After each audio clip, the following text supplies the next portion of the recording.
الحمدللہ علی احسانہ کہ اللہ کے فضل اور توفیق سے ایک دفعہ پھر اللہ تعالی ہمیں رمضان المبارک کی برکتیں عطا فرما رہا ہے۔ اللہ تعالیٰ نے قرآن مجید میں ارشاد فرمایا ہے کہ یا ایہا الذین آمنوا کتب علیکم الصیام کما کتب علی الذین من قبلکم، اے ایمان والو تم پر روزے فرض کیے گئے ہیں جس طرح کہ تم سے پہلے لوگوں پر فرض کیے گئے تھے، لعلکم تتقون، تاکہ تم پرہیزگار ہو جاؤ۔ روزے کی برکت سے تمہیں تقوی نصیب ہو۔ صوم کا لغوی معنی رکنے کے ہوتے ہیں، یعنی صبح سے لے کر مغرب تک کھانے پینے سے، عمل زوجیت سے رک جانے کا نام روزہ ہے۔ کھانا پینا ویسے بھی اللہ کے حکم سے ہی چاہیے۔ سارے پرندے ہوا میں اڑتے ہیں پر سارے نہیں کھانے چاہیے، وہی کھا سکتے ہیں جن کو شریعت نے جائز قرار دیا۔ بہت سارے جانور زمین میں چلتے پھرتے ہیں پر سارے کھانا مسلمان کے لیے حلال نہیں ہے، وہی کھا سکتا ہے جو کھانے کی اللہ رسول نے اسے اجازت عطا کی۔ روزے بڑی غنیمت ہے۔ رمضان المبارک کا مہینہ تو اسے کچھ میسر آ سکتا، کچھ غفلت دور کرنی پڑے۔ اب دیکھیے ہمارے یہاں محفل ہوتی ہے، لوگ گلیاں سجانی شروع کرتے ہیں 1 یا 2 دن پہلے۔ کسی گھر میں شادی ہوتی ہے تو لوگ گھر کا آنگن، صحن، چھت اور سامنے والی دیوار سجانا شروع کرتے ہیں 2-3 دن پہلے، اس سے زیادہ نہیں۔ بڑی خاص بھی کو محفل ہو تو 1-8 دن پہلے لائٹنگ لوگ کرتے ہیں کہ پتہ چلے یہاں ذکر رسالت معاب صلی اللہ تعالی علیہ وسلم کیا جائے گا اور یہاں حضور کے تذکار کیے جائیں گے۔ 2-4 دن پہلے اگر کہیں لائٹنگ ہو جائے تو لوگ کہتے ہیں یار کوئی کمال ہی بات ہے کہ اتنے دن پہلے یہاں اتنی روشنیاں نظر آ رہی ہیں، کوئی انفرادی کام ہے، اس پر نظر جاتی ہے۔ آپ ذرا رمضان کی شان تو دیکھیں۔ حضور فرماتے ہیں سارا سال جنت سجائی جاتی ہے، کس لیے؟ حضور فرماتے ہیں رمضان المبارک کے لیے سارا سال جنت سجا دی جاتی ہے، اس کو تیار کیا جاتا ہے رمضان کی سعادت افروز گھڑیوں کے لیے، ان مقدس ایام کے لیے جو لے کر رمضان سایہ فگن ہوتا ہے، اس کے لیے پورا سال جنت کو سجایا جاتا ہے، تزئین و آرائش کی جاتی ہے۔ اور رمضان آتا ہے تو کریم کے کریمانہ فیصلے ہونے شروع ہو جاتے ہیں۔ کریمانہ فیصلے، ایک کریمانہ فیصلہ ہوتا ہے کہ دوزخ کے دروازے بند کر دو اور جنت کے سارے ہی دروازے کھول دو، اس کو راستہ کیا گیا ہے۔ پھر آپ کو پتہ ہے ایک انوکھی بات بھی آپ سے کرنی ہے، قانون نافذ کرنے والے اداروں کو نا مجرموں کا پتہ ہوتا ہے، ان کو پتہ ہوتا ہے کس جگہ کچھ فسادی لوگ ہیں، وہ دیکھتے ہیں نا ملک میں کوئی خاص مہمان آ رہا ہے جو ملک کے لیے فائدہ مند ہے اور وطن کے لوگ اور وطن کو اس سے فائدہ ہوگا، استفادہ کریں گے لوگ اس کے آنے سے، وہ کیا کرتے ہیں ان فسادیوں کو پہلے بند کر دیتے ہیں، کہتے ہیں ایسا نہ ہو کہ یہ آگے کوئی خرابی کرے، وہ منع کر دیتے ہیں۔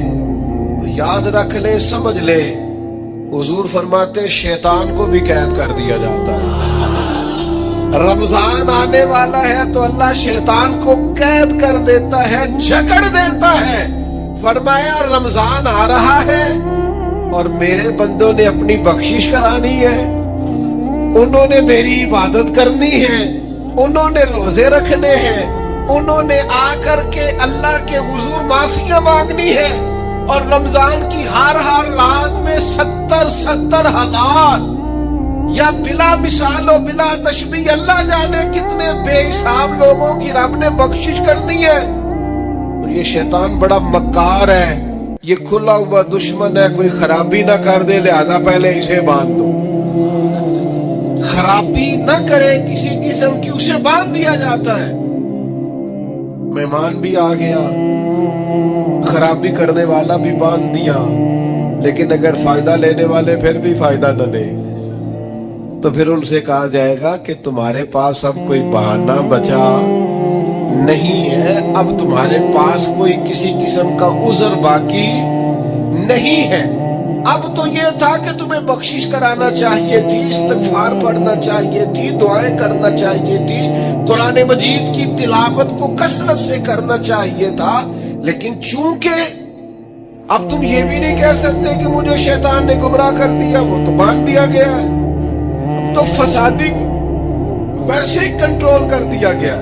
اب بھی تم اگر سوئے رہے، اب بھی اگر تم نے غفلت کی، اب بھی چھوٹے موٹے بہانے کر کے تراویحاں چھوڑتے رہے، اب بھی ذرا ذرا سی سستیاں کر کے ادھر ادھر نکلتے رہے، اس کا مطلب یہ ہے کہ پھر تم استفادہ کر سکے. تم نے سستی کا مظاہرہ کیا، تم نے جان. اور اب دیکھیں جب اتنے بندوبست کیے تمہارے لیے، ثواب بھی بڑھا دیا، اجر بھی بڑھا دیا، تمہارے لیے جو فساد پیدا کرنے والا شیطان تھا وہ بھی قید. لیکن اگر تم پھر بھی عمل نہ کرو، پھر بھی مسجد نہ ہو، تو پھر حدیث پاک سن لیں. اس طرز کی شاید یہ منفرد حدیث ہے کتب حدیث میں، اور تقریباً تمام کتب حدیث میں موجود ہے. حضور علیہ السلام نے نا صحابہ سے فرمایا سارے مسجد میں جمع ہو جاؤ میرے ممبر کے پاس. لوگ جمع ہو گئے تو اللہ کے حبیب علیہ السلام نے ایک قدم ممبر کی سیڑھی پہ رکھا، فرمایا آمین. پھر دوسری سیڑھی پہ قدم رکھا تو فرمایا آمین. پھر تیسری پہ قدم رکھا تو فرمایا آمین. تو صحابہ کو بڑا تجسس ہوا. انہوں نے بعد میں عرض کی یا رسول اللہ صلی اللہ تعالی علیہ وسلم کرم فرمائے، بندہ نوازی کرے، ہماری رعایت کر دے، یہ کیا معاملہ تھا؟ تو حضور فرمانے لگے میرے پاس حضرت جبریل امین حاضر ہوئے. یہ رحمت للعالمین نبی کی بات سنا رہا ہوں. حضور کریم ہے، کریم فرماتے ہیں کہ حضرت جبریل آئے اور میں نے ابھی ممبر کی پہلی سیڑھی پر قدم رکھا تھا تو انہوں نے عرض کی یا رسول اللہ صلی اللہ تعالی علیہ وسلم ہلاک ہو جائے وہ شخص جو آپ کا نام سنے اور آپ پر درود و سلام نہ پڑھے. تو میں نے کہا آمین. پھر حضرت جبریل عرض گزار ہوئے یا رسول اللہ صلی اللہ تعالی علیہ وسلم وہ ہلاک ہو جائے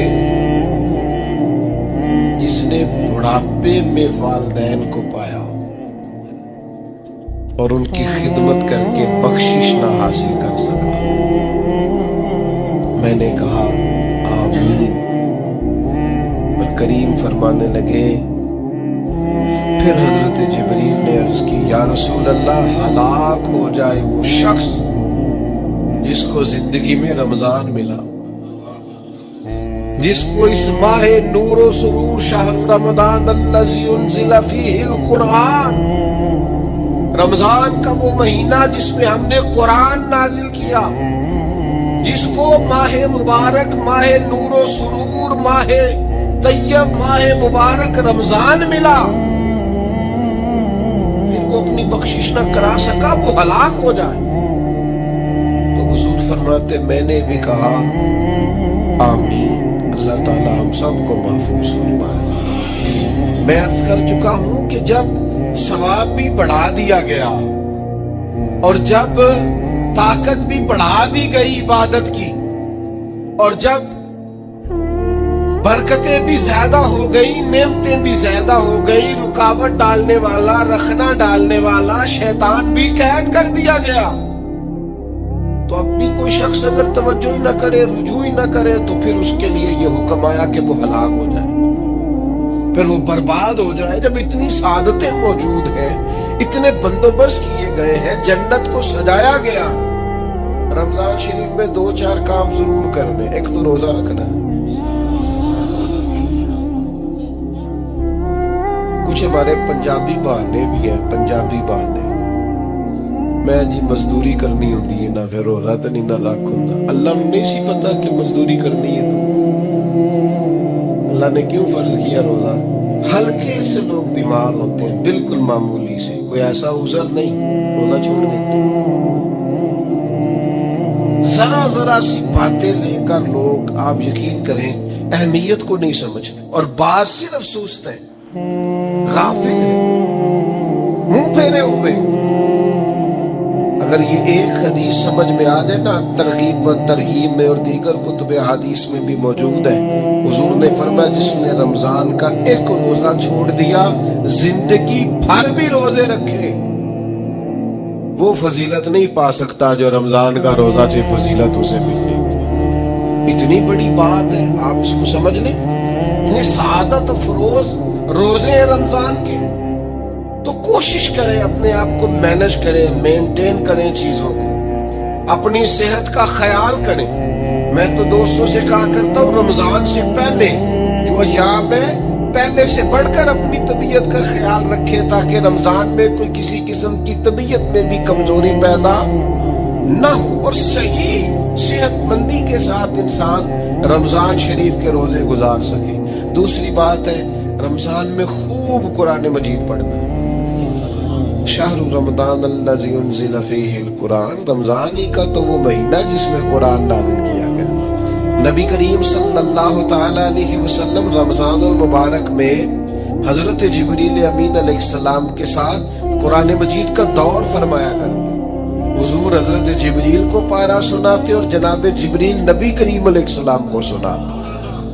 یہ دور ہوتا ہے قرآن مجید کا۔ اللہ نے کتنی زیادہ توفیق دی ہے، ہر مسجد میں تراویح میں قرآن پڑھا جاتا ہے۔ تھوڑی ہمت کریں، تھوڑی کوشش کریں۔ ہمارے بزرگ فرمایا کرتے تھے، ایک پارہ گھر میں پڑھا کرو قرآن مجید کا، تاکہ تمہیں دیکھ کے بچے بھی پڑھیں، اور ایک پارہ مسجد میں تلاوت کیا کرو، اور ایک رات کو تراویح میں 3 پارے روز قرآن مجید کے ہو جائیں گے، تو انشاءاللہ تعالی رمضان ختم ہوگا تو 3 قرآن پاک بھی ختم ہو جائیں گے۔ یہ ارادہ کریں، یہ پروگرام بنا، خوب قرآن مجید سے دلچسپی پیدا کریں۔ تیسرا کام رمضان میں جو کرنے والا وہ ہے کثرت سے استغفار۔ کچھ غلطیاں نا ہم کرنا نہیں چاہتے، ہم سے ہو جاتی ہیں۔